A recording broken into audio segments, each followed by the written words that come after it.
Okay, gentlemen, we left off yesterday. You got to watch out because the acoustics in this room are horrendous. I don't know why they're that much better in the other room.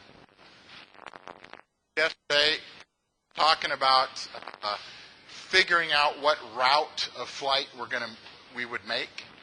We had looked at some terrain issues, like flying over the Sierra Nevada to get to Vegas. We looked at some obstacle clearances to get from Fresno to Stockton. We saw, and so the next one is airspace. So we've reviewed several different types of airspace. Like, for instance, we've reviewed Class A airspace, B airspace, C, D. If you have a private pilot certificate, are you likely to fly into Class A airspace? No. If you only have a private certificate, you cannot fly into Class A airspace because you do not have an instrument rating. Okay. So we're not going to worry about Class A airspace. You probably won't be, no one will probably rent you and go that high anyway. How about Class B airspace? Class B airspace with just a private pilot certificate? Yep. Can you go into Class C? Can you go into Class D? Can you fly through E and E? Okay. So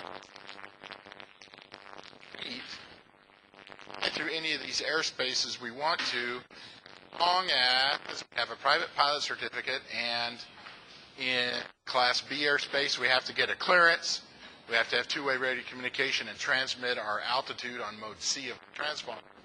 In Class C airspace, two-way radio and a mode C transponder. But Class D, we need two-way radio, but no mode C in airspace D. All right. Can we fly through prohibited areas? Ever? Never, never. How about restricted use areas? Sometimes. How would we find out if we could fly through? We could get permission. Where would we find the permission? The notice to airmen is not there to call to see if you can fly through.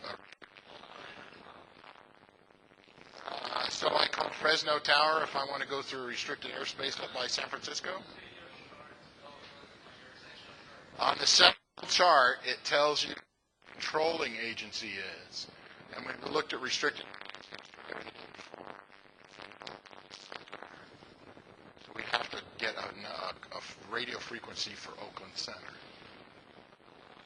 Okay, so there's restricted. How about warning areas?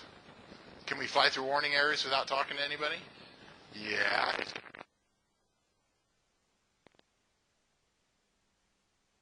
So really the only warning area and restricted area is that we don't have to call them up, but it's still a really, really good idea to call up somebody. How about an alert area? Same thing. It's over the U.S. You don't have to call them up, but it's still a good idea. All right, so let's pull out our chart and let's see if we can find, let's fly, I know it. Let's fly from Bakersfield. Shucks, I don't know if it's in our chart. Let's see how far we can get on a chart.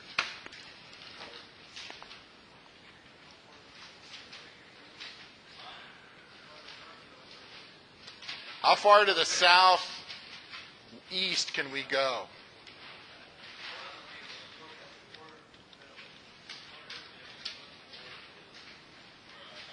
Porterville. We can't get to Bakersfield?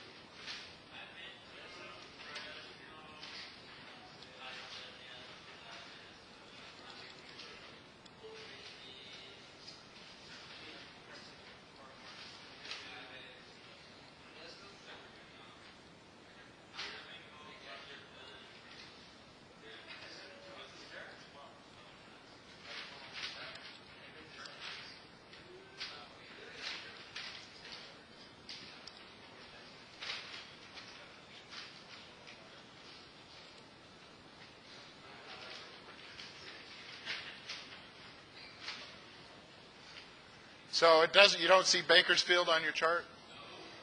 No Bakersfield. All right, well then just pay attention to the screen. So if we were going to fly from Bakersfield to Victorville, up here in the upper left, this is Bakersfield, near the bottom of the central San Joaquin Valley. Has anybody ever gone through the Tehachapi's and seen all those wind generators? Only a couple of people? Okay, so there's a highway and there's, or it looks like a railroad. Let's see, I can blow it up a little bit. Yep, sure it is. And here's some mountains. Here's a 5,200-foot mountain. Here's a 6,400-foot mountain. Question, Jonathan? Why is there a rocket right here? Because at Mojave Airport they launch rockets. Don't worry, they go straight up and don't hit small airplanes very often. Yeah, they'd put out a NOTAM if they were going to launch a rocket. All right, let's just say for fun that we want to fly all the way over to, we want to fly to Apple Valley Airport. So if we wanted to fly to Apple Valley Airport,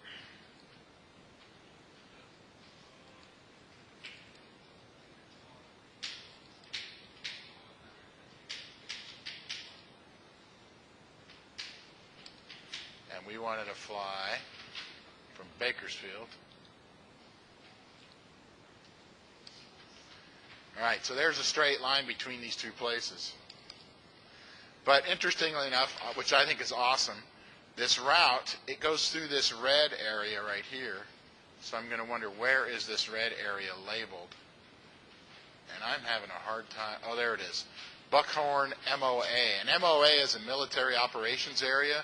It's like an alert area.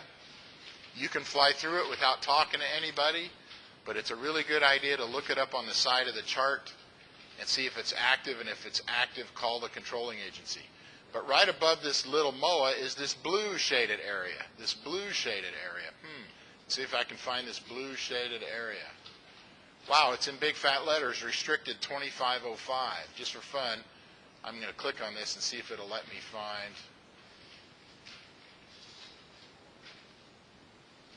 It's not letting, I don't know how to access the restricted area in here. All right. I can tell you, restricted 2515, they're not going to let you fly through it because it's busy. And the reason why is because of Edwards Air Force Base. The United States Air Force looks like they have Class D airspace that goes all the way up to 4,800 feet. I believe that they're so busy and they have a lot of secret projects going on at Edwards Air Force Base, they're never going to let you fly into 2505, into that restricted area. So me personally, if I wanted to go straight, I wouldn't go straight because I know they're going to tell me to fly around it anyway. But I could if I wanted. I could look up restricted 2515 on the Los Angeles sectional. That's a sectional below what you have. And we could read up on 2515 and see who the controlling agency is. But I'm telling you, it ain't going to happen. So what I'm going to need to do is move my route. I know I love ForeFlight. I'm going to move my route to miss it. And so I'm going to say, let's go to that place and let's add it to the route, and it'll have it. There we go. I know I love ForeFlight. But I'm still going to want to look at the rest of the route. So here, I'm looking at this area right here. Here's Bakersfield MOA, and here's Isabella MOA. I'm crossing just on the inside of it. You know what? Just to make it easy on myself, I'm just going to move this out of the way. And I can see, you notice this airport right here, this is General Fox Field. This is Class D airspace of a civilian airport right out north of Lancaster, California, out in the desert. It's not that I can't overfly it, but I'm probably just going to say, you know, I'm just going to put it like that. But I could overfly it if I wanted to.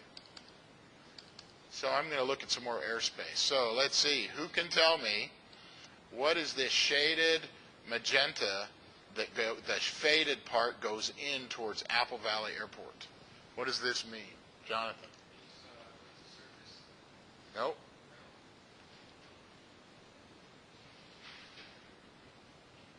What is the difference between being on the inside of this shaded area and being on the outside?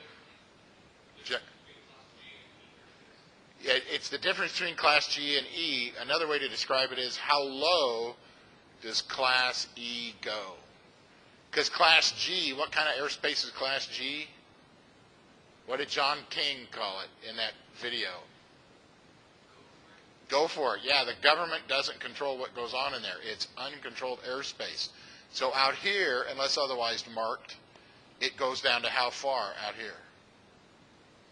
How far does Class Echo go? Echo goes down to 1,200 feet above ground level. But if I get inside the shaded area, it goes all the way down to 700 feet. And this is telling me, I'm looking at this, I'm going, there are pilots that are on instrument flight plans taking off and landing out of this airport. And I bet one of those approaches to this airport is right along here. That's why there's this key notch in it right there. That way that airplane, if it's above 700 feet, it's in Class E Echo airspace, and you can't fly there unless you have at least 3 miles visibility plus 1, 5, and 2 separation from clouds. All the way down to, in here, 700 feet. Okay, if I want to land at Apple Valley Airport, and I don't want to have to, anybody besides Jaron and Jonathan, can you tell me what this blue dotted line is? What's this blue dotted line mean? What kind of airspace is it? What? Delta, yes, it's Delta airspace. I think it's rather interesting. Here's somebody's private airport. It says R for restricted. It's Adelanto Airport. It's privately owned. You notice they actually excluded it from the Class D airspace. So if I owned this airport, that means I can go in there and take off and land and leave to the southwest, and I'm not in Class Delta airspace. So how high does this airspace go up to?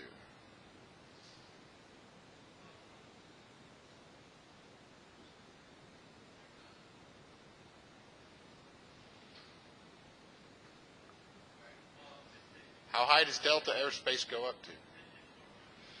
5,400 feet. So now I'm going to ask a trick question. Is this height above ground level, or is this mean sea level? It's mean sea level, because this is designed for pilots flying over it. And what are you going to notice? You're going to notice what it says MSL on your altimeter. So this is extra high. They probably did this so they didn't have to put a Class Charlie on top of it. So if I want to fly over this airport, could I call them up before I get there? Let's say I'm going to the right here. I call them up and I say, what's the name of the airport here? Southern California Logistics Airport. I could call them up over here and tell them I want to cross their airspace to land at Apple Valley Airport. And they could say yes. They could say no. They're probably going to say yes. They probably have people doing this all the time. What's the worst that would happen? I would call them up, say 5 or 10 miles before I got to their airspace, and tell them it's just like calling up Fresno Approach. You know, if they probably wouldn't care if you had the ATIS, I'd probably listen to it anyway. And all they could say, they'd say yes or they'd say no. So the question is, do I want to deviate around this airspace? In this case, I'm going to say no. So I'm going to keep looking along my route here. And wow, check this out. What's this 4 and this 5? We didn't cover that. Look, here's a 4 and a 5, and below it there's a 10-4, and here there's a 5-6. Look, there's a 6-7. Probably nobody knows what that is, so I'm going to tell you. If you look inside this rectangle that's outlined by a line of longitude and a half of a line of latitude, this rectangle right here, the highest piece of terrain inside that rectangle is 5,600 feet above sea level. So I could look at that and say, you know what, if I was above 5,600 feet, I could fly anywhere in here and I wouldn't hit anything. Of course, this one right down here, you'll notice, it shows the highest obstacle is 10,400, but yeah, there's some mountains. Okay, back to where we were. Caution, unmanned aircraft system operations conducted in this area below 14,000 feet MSL. See and avoid responsibilities being provided through ground observers and chase aircraft. Wow. So they're flying drones here, and they're saying either there's a chase aircraft flying next to it, or there's somebody on the ground with looking up to look at it. But you'll notice it says see and avoid. It says see and avoid. That means they can fly around there, and in its VFR, visual traffic avoidance only. Unless you want to call Joshua Control. It says you can call Joshua Control on 124.55, and you could call them up while you're in this area and ask for VFR traffic advisories, because I don't want to hit any of your drones, man. Okay, here's another. So, if you've answered a question today already, don't answer this question. This airspace at Palmdale, let's see, is this Palmdale Airport? There it is. Palmdale, U.S. Air Force Plant 42. This is where they built B-1s, and the space shuttle was right next to this airport. So this blue dotted line right here, this is Class Delta airspace. But you'll notice that there's this magenta dotted line sticking out over here, and it's hard to make out, but there's actually a dotted line right here and a dotted line underneath this riverside. They didn't do a very good job there. So there's this airspace here is the same as this airspace here. If you haven't answered a question today, what does this magenta dotted line mean?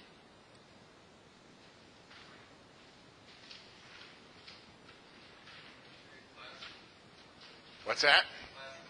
Class E airspace goes all the way down to the ground, yeah, to the surface. So that means I'm going to have to maintain 152 all the way to the surface in here. I can't fly around there below 1,200 feet with only 1 mile visibility. Guess what? It's probably because airplanes are flying IFR approaches to these runways right here. All right, I'm looking. This is very crowded airspace. I'm glad I picked it. So here, I'm right on the edge. What if I had taken this and moved it right here?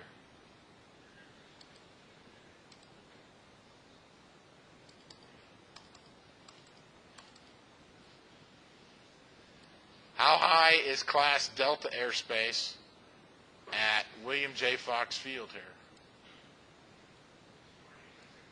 4,800 feet. So if I was at 4,900 feet, I could overfly them and I wouldn't have to say a word. All right, let's see. Look at that. They've got their own Class E airspace down to the surface. We haven't looked at this symbol before. This one's really difficult to guess. G stands for what word? Glider. Effectively, they're saying there's a lot of glider activity right here. So I'm looking at more airspace. Ooh, look at this. Here's this shaded area that's in this gray. I'm going to zoom out a little. What's this gray area? Look at that. 500 feet AGL. 500 feet AGL to 10,000 feet. Ooh, special military activity. Contact Riverside Radio on 122.2 for activity status. This is interesting. I've not seen this one before. The last time I flew through this area, it wasn't there. You'll notice, interestingly enough, this says IR 200 and IR 245 and VR 295. And look at all these IR routes and VR routes. What are these thin gray lines? Anybody that hasn't answered yet today, what are these thin gray lines? And don't say the wrinkles on my forehead. Wrinkles on my forehead are pink. My hair is gray. What? Yeah, military training routes the military takes. So my guess is they've got so many of these routes, they decided not to put up special use airspace, but just put this non-standard symbol out here because they know there's lots of airplanes. Look. And it's all the way down in here. So, does it say you have to call them up on the radio? No. Is it a good idea to call them up and say, hey, I'm flying through it? Probably a good idea. let's see, for advisory surface transiting the MOAs, contact Joshua Control. Joshua Control, they're pretty popular. So here's these MOAs over here, these military operations area. So it's hard for you to know this answer, but I'm going to ask anyway. So let's say I took off out of Bakersfield, and I want to make sure that I get that somebody's watching out for me instead of just me looking out the window. What could I do so that somebody else is looking out for me on radar and talking to me and pointing out traffic on this whole trip?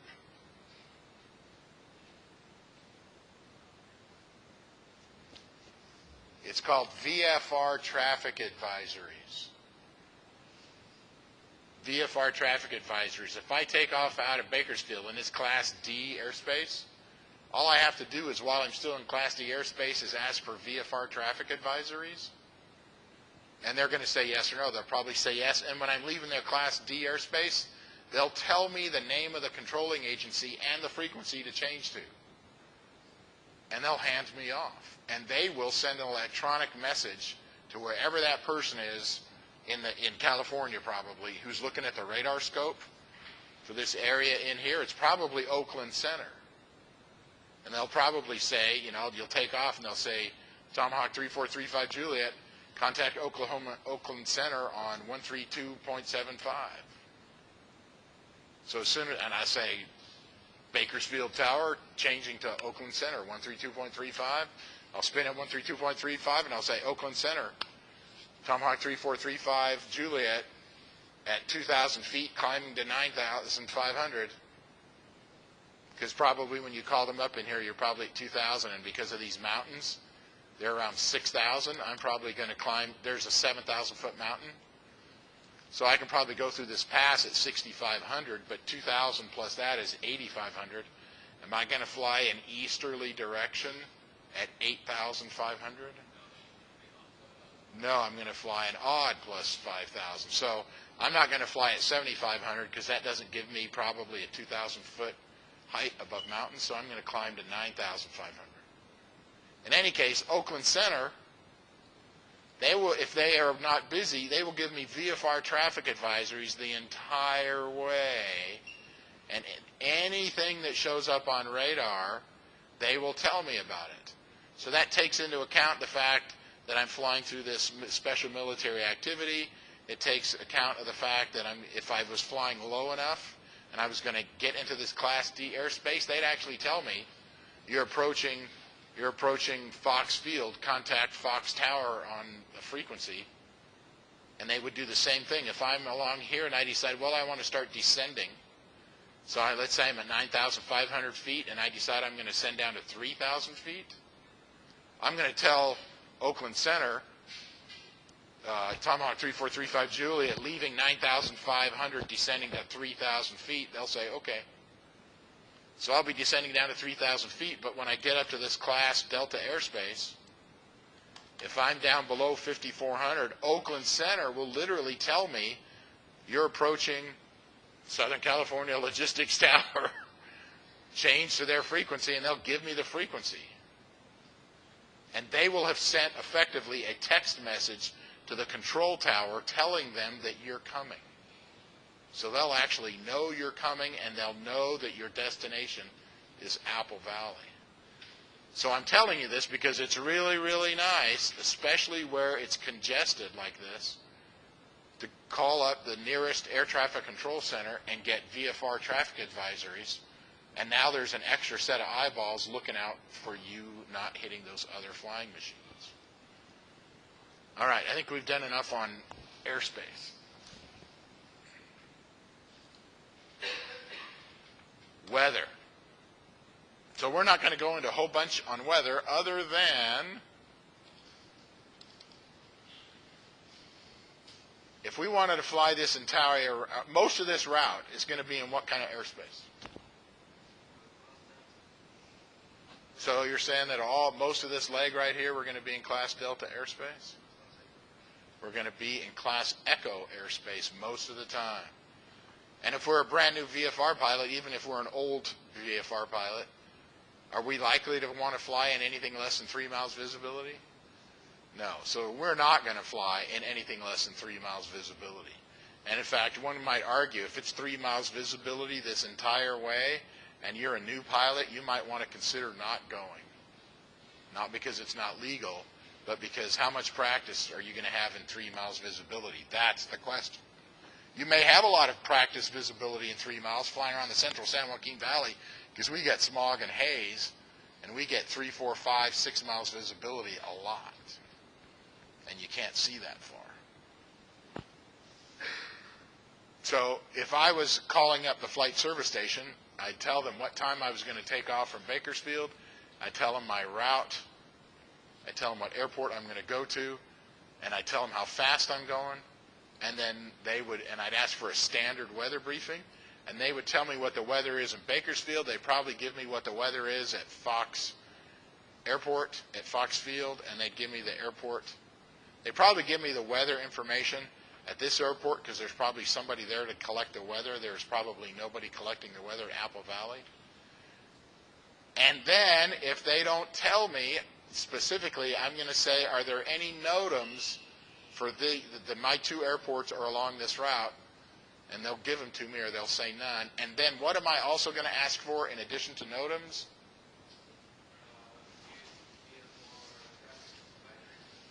No, I'm not. No, I'm talking on the phone to the flight service station, and they're giving me the weather briefing.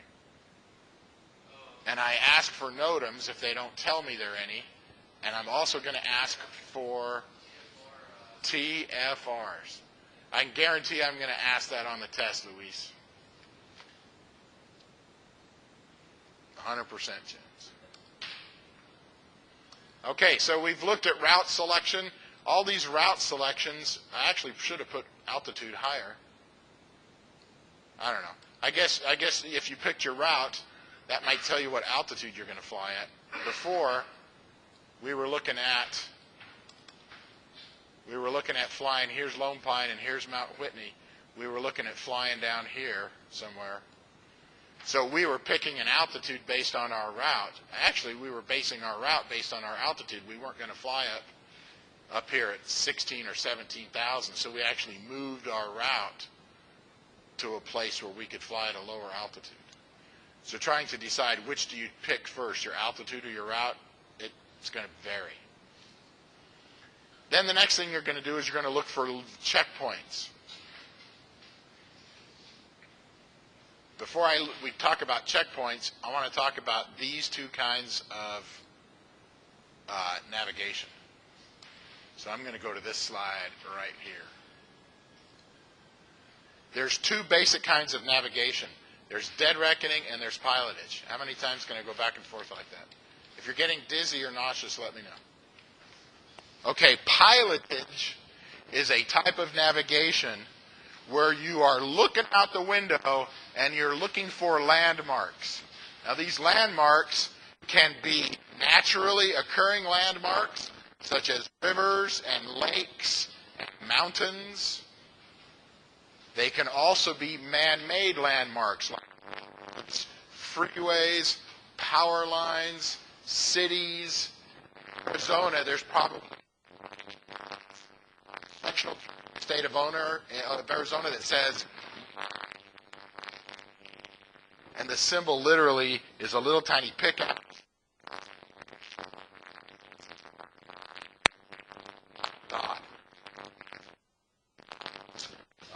Due west of Prescott, Arizona, where I used to fly out, there's a giant, and when I say it's about a mile across, so it's huge. You can't miss it. Copper mine, or Arizona, one of that is. In any case, there's 2 types of landmarks. There's man-made landmarks, and then there's naturally occurring landmarks. And so when you're looking at your route, let's say, for instance, that you don't have GPS and you don't have VOR radios in your aircraft, and you don't have distance measuring equipment, you don't have DME, and you don't have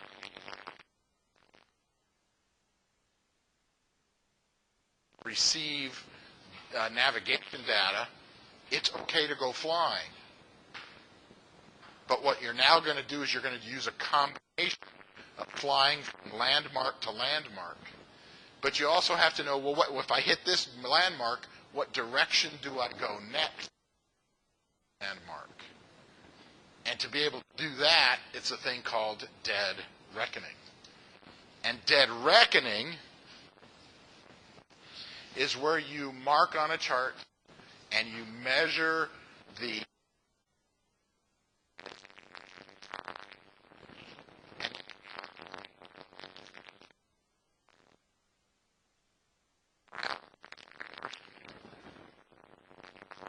together, and we're going to start doing that. And you calculate how fast you're going to go and what direction you're going to go. So I'm going to go back to this chart.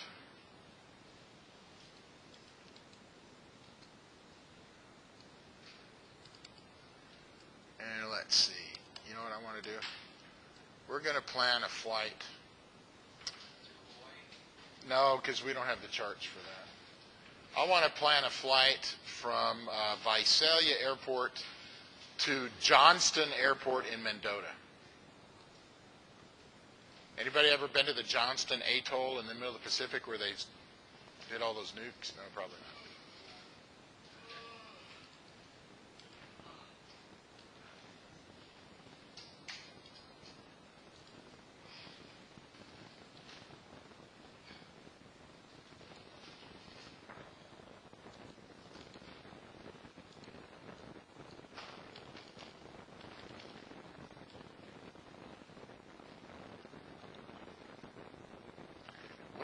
Robert Johnston Municipal Airport in the great city of Mendota. Anybody ever been to Mendota? I flew a plane into that airport once. It is not a big airport, and I looked it up on the internet, and I found less than 2,000 people live in Mendota. Less than 2,000 people live in Mendota. There's about 500,000 people that live in the city limits of Fresno. And I think there's 200 or 250,000 that live in the city limits of Clovis. But I don't know where Fresno ends and Fowler stops. So I can't tell you how many people live in the Fresno metropolitan area. All right. So let's see if going due north is going straight up, but that's true north, so we're about 13 degrees off, right? Here's our magnetic variation. 13 degrees, okay, so we're about 13 degrees off. Is anybody not able to find Visalia and Johnston Airport?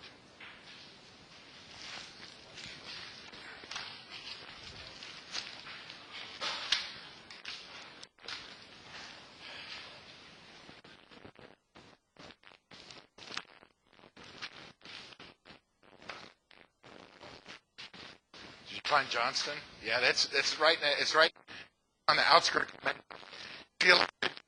If you land out of the airport onto the street and you turn left about 30 degrees,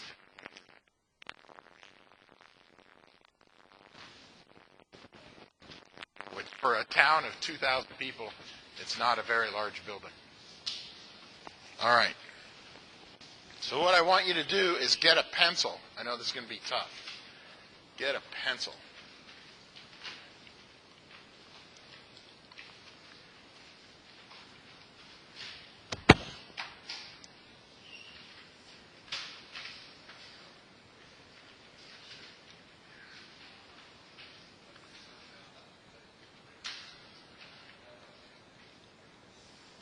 What's the three-letter identifier for the Mendota Airport? M9 or 0?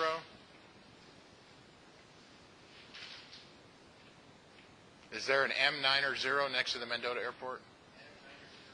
Okay.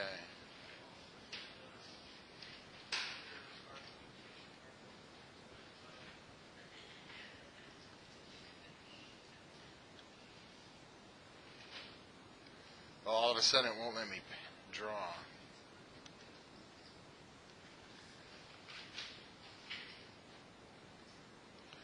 Literally, want you to do is I want you to find out about where the center of these two airports are.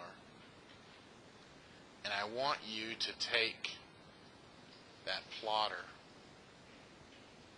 And I did a terrible job with my plotter.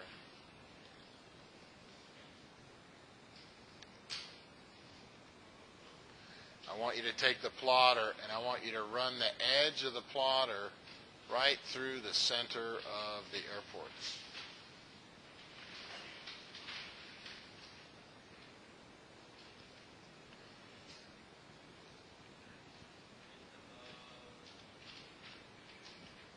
At the moment, I'm not worried about how far it is. I just want you to line the plotter up. Okay. And somewhere in here, there's a line of longitude somewhere.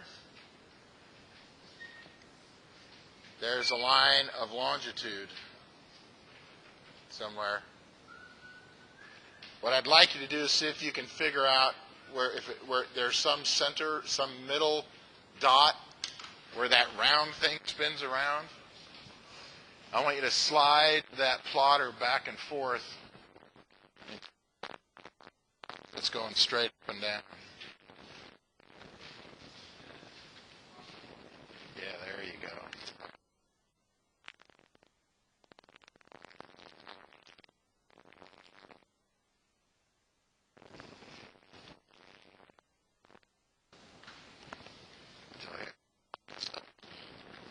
There. Put that there. And then I'm going to move this to either line it up here or there. So I'm just going to slide that back a little. And I'm going to get that circle lined up with this longitude. You want to get this circle lined up with one of these longitude lines. So you're going to first slide it back and forth until you either get the circle on that longitude line or you can slide it back. Well, you can't get it on that one, so it's going to be that one right there. So you want that circle there. So you got to line three things up at once. So you got to line three things up at once.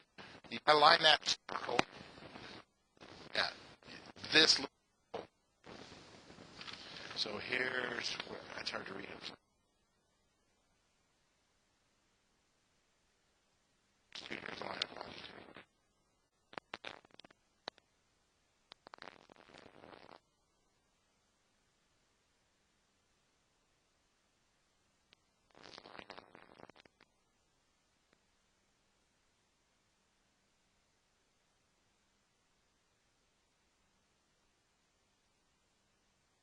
Longitude. All right, guys, move back. Yeah. Can I borrow?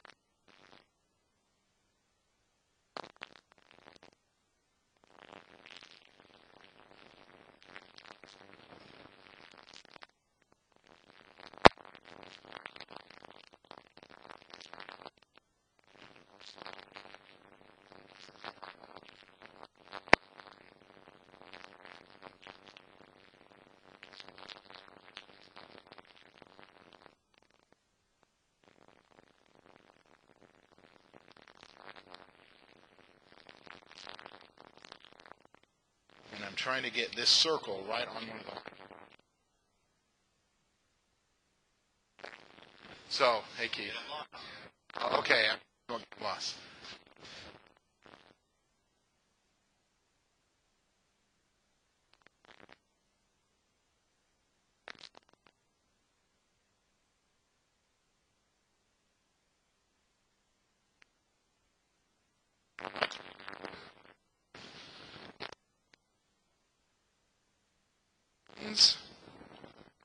For fun, I want you to point it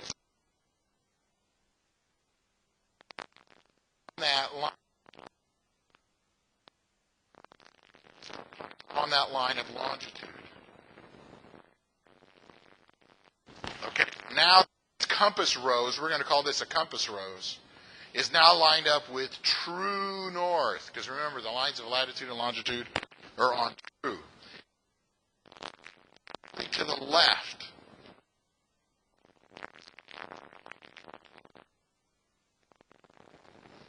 It ought to.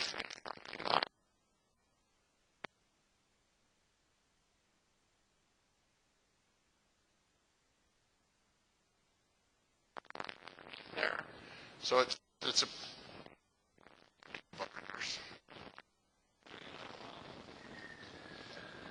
well.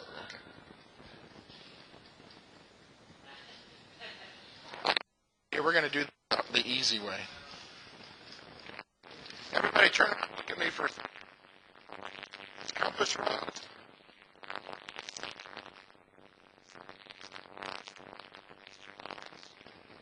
So it's not.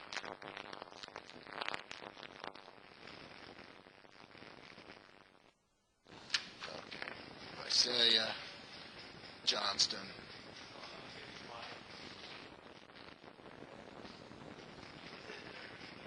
And then, there you go. Okay.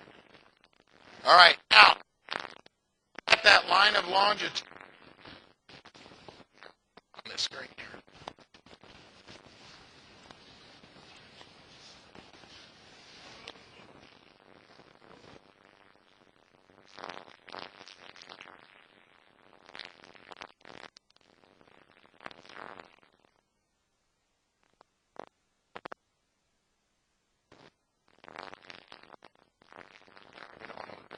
We want to look right there.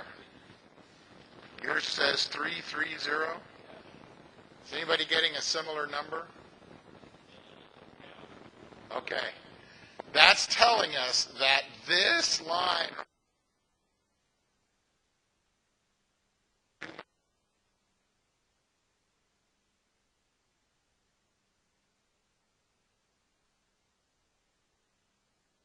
out of Visalia and flight told us our true heading.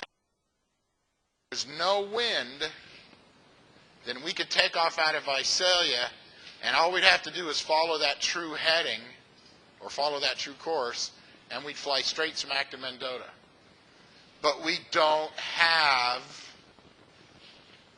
a device in our little airplane. We have something that tells us our magnetic heading. So we have to do something to this to turn it into magnetic.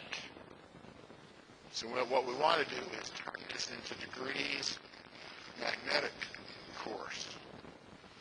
So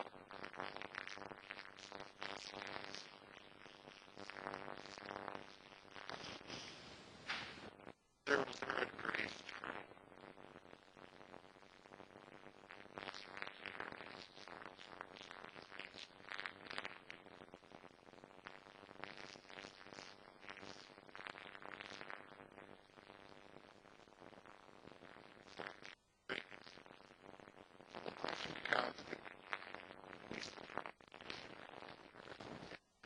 It's called this phrase, east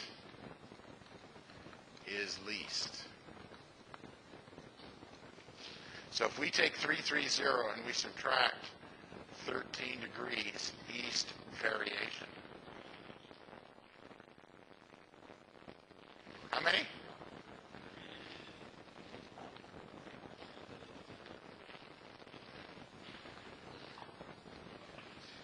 So this east is least means take true minus easterly variation equals magnetic. So I remember it, east is least. If I'm where, because remember that dotted line, it says 13 degrees east, that isogonic line on the chart. We have easterly variation here.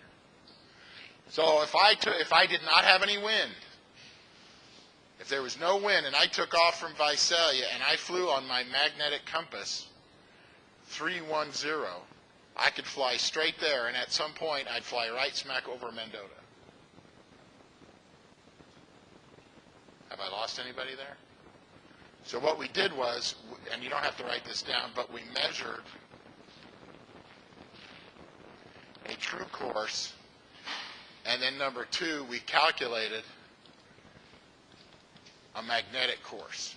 And you notice I'm saying magnetic course instead of magnetic heading, because a heading is what you aim the airplane at. A mag course is the line on the ground. The problem is, how often do you go flying and the wind is 0? Pretty much never. So the MAG course, that's the line that we would draw. And if you haven't drawn one, you're welcome to go ahead and draw a pencil line from Visalia Airport all the way up to Johnston Airport, up to Mike November Oscar. So that's going to be our course. So what I want to look at it, before we do any more calculations, let's see if, is there anything between Visalia Airport and Johnston Airport that I think I need to worry about? Let's look at obstacles. So you got it there in front of you. What's the highest obstacle within 5 miles either side? Remember, 5 miles. Remember these tick marks going up and down? Each one of those is 1 nautical mile, so 5 of them is 5 nautical miles. So 5 miles either side, what's our highest obstacle?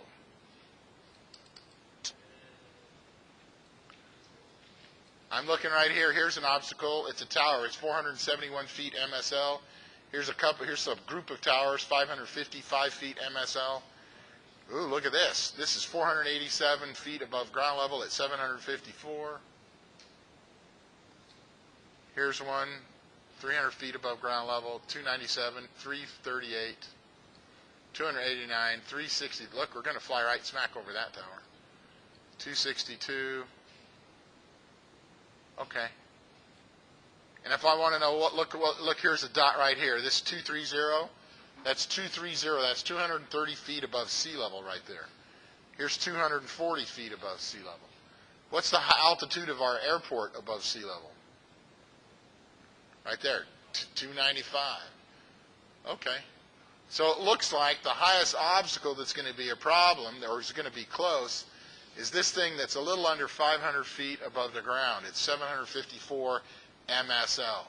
So if we wanted to stay 1,000 feet above, now this is out here in an uncongested area or sparsely populated. Do we have to stay 1,000 feet above it? It's not congested. There's not a lot of people on the ground. So we just have to stay 500 feet away or 500 feet above. So we could fly past this at 754 plus 500. But here's the question. I'm flying along. If I'm only at 700 feet right here and the engine quit, would I be able to glide to Hanford Airport? If I'm only 500 feet above the ground, how many minutes do I have before I'm going to touch down on the ground if the engine quits? About a minute, right. So am I going to try to fly this at 500 feet above the ground? No, I'm probably going to fly at least 1,000, probably 2,000 feet. Why would I want to fly it at 2,000 feet? You're going to fly your best glide if the engine quits.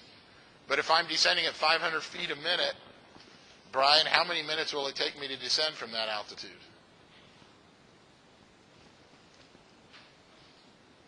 Pardon me? Finker says what? Nah. If I'm flying at 2,000 feet above the ground and the airplane descends, if the engine fails, the airplane descends at 500 feet a minute in a glide, how many minutes will it take for me to get to the ground? Right. So on this route, you recommend I fly at 500 feet above ground, 1,000 feet above the ground, or 2,000 feet above the ground? Why would you want to fly at 2,000 feet above the ground? What's that? It's safer because you have more time and you have more distance you can look to find a dirt road to land on. Let's see. Freddie Rick, if I fly 2,000 feet above the ground, how high am I going to be flying right around here? Let's see. We took off at an airport that's, whoops, sorry. We took off out of an airport that's 295 feet above sea level. I'm trying to find some more of these little dots. I don't see very many of these little dots.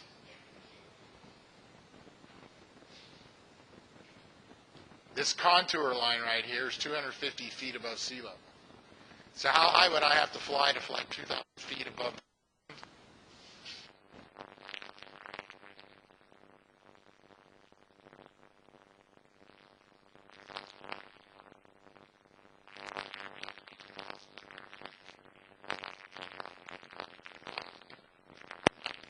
Just round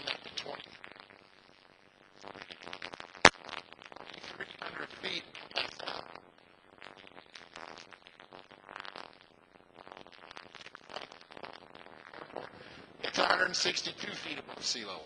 So if we took off and climbed to 20,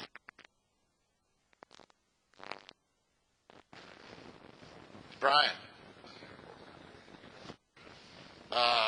17,000 are in the United States. I made up a number that I didn't.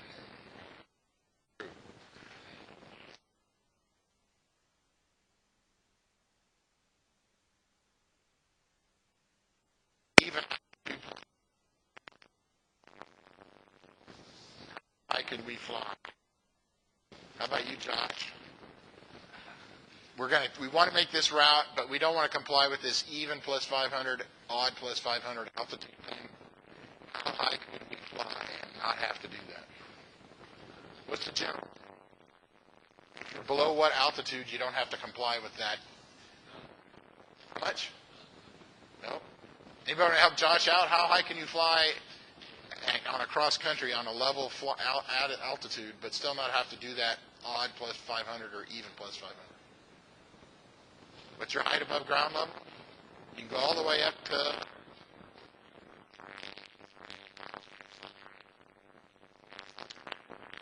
you can fly all the way up to 3,000 feet AGL, and you don't have to comply with it. If we leveled off at 2,100, are we below 3,000, Josh? So do we have to climb to odd plus 500 or even plus 500? No. So I'm 300.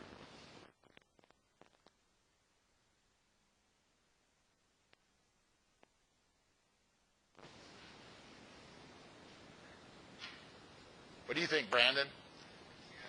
What kind of interesting airspace do you think we're going to fly through?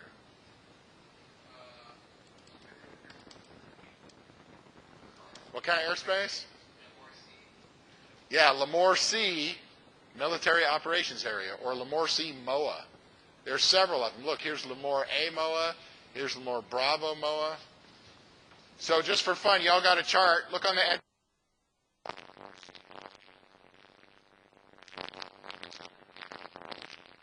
And who do I talk to? Somebody, because I want to fly through. You ought to find, it ought to be somewhere on the edge of your chart, either on the front or the back. Lemoore Sea. Monday through Thursday, from when to when?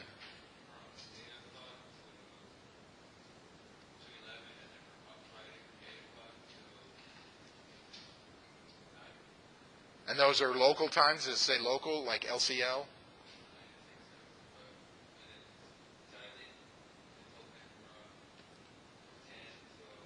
You mean it's operational? Okay. Does it have any, so we want to fly during the day right now. Is it in place right now? On a Thursday? Okay. So who do we talk to if we want to call them up and say, yo, I want to fly through your MOA. Don't let me hit anybody.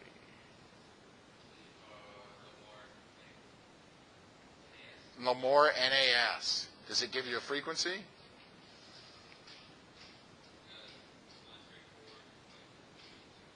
Does it call it Lemoore Approach or Lemoore Departure? Does it just say Lemoore? Lemoore NAS, Lemoore Naval, and they give you a frequency. So let's see, who's next? Jonathan. I want to fly through this MOA, and it's active, it's hot. Do I have to call them up and get permission? Try again. Do I have to call them up and get permission?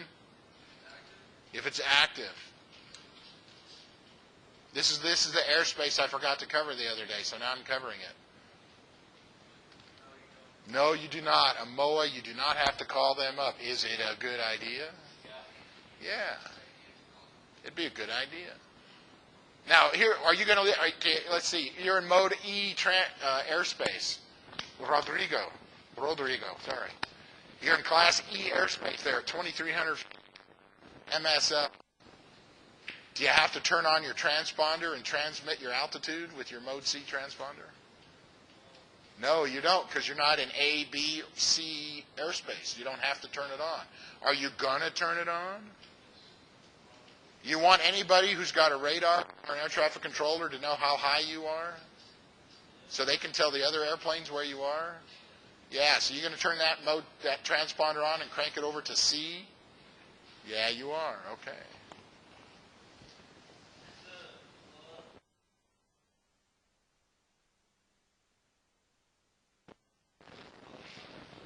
If we were going to make this route on a helicopter, we'd climb up to 500 or 1,000 feet because helicopter pilots are silly.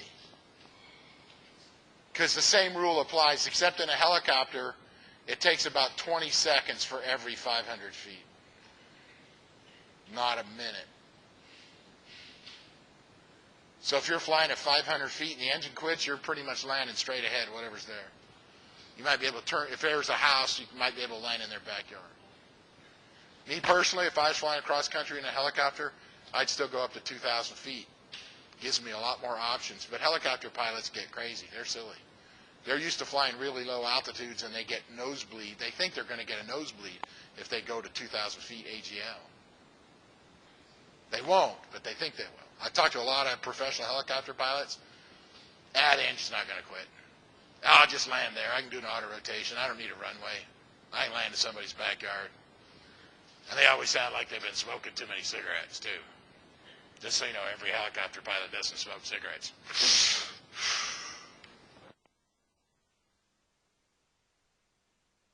Say that again? Oh, they just don't like, they want a reason to not have to fly high. They don't want to go up there. I don't want to fly that high. I'm a helicopter. I can fly down here at 500 feet. I learned to fly helicopters in Los Angeles in 1980 and late 80 and 1981. And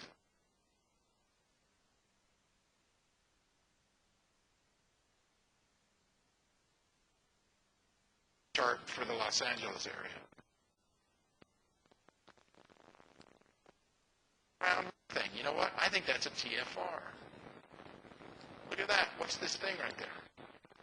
Yeah, they finally made it permanent. Disneyland. All right. So what I did, this is a helicopter.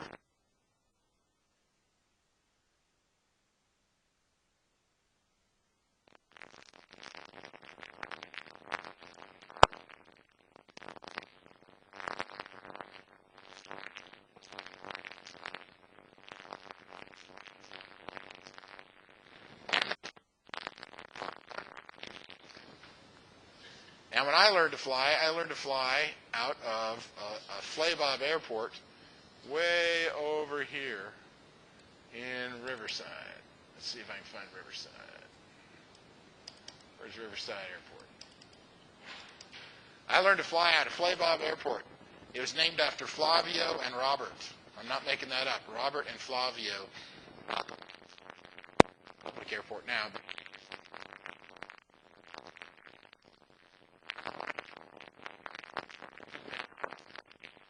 Where did we go? We went to some airport over here. It was this one, I think. I think we went to El Monte because they had a... And so he wanted to fly somewhere on a Saturday and go to eat. So we took off and we flew these helicopter routes.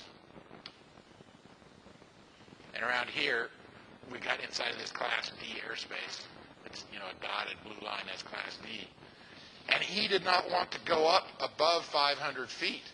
Because if I was an airplane, see all this brown stuff in here? That's congested. That's city.